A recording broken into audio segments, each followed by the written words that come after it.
What's up everybody? My name is Keegan with Sierra, and today I'm going to show you our 3660 mid-bunk.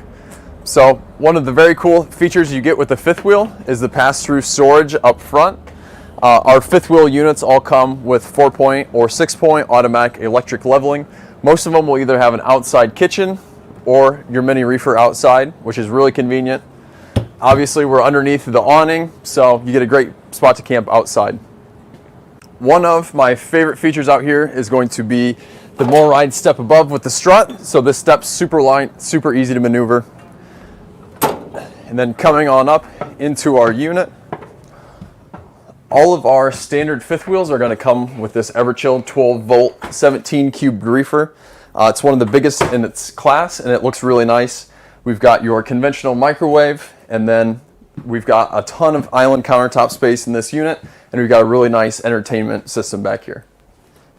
So right here is our mid bunk. You can see you can actually sleep 2 or 3 there. That sofa will fold down into a bed. That loft will actually flip up, and then you've got a loft up here in case you want to use storage or sleep an extra.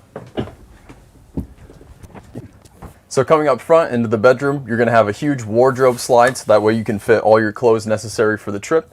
We've also got dual 15K ACs, which will keep your coach nice and cool while you sleep. So one of the small features we do here at Sierra is we actually have an undermounted sink, which is really easy to clean, and it also keeps a mess from above your countertop. So once again, my name is Keegan with Sierra. Thanks for watching. If you got any questions on this floor plan or anything else we have to offer, hit us up on Facebook or take a look at our website.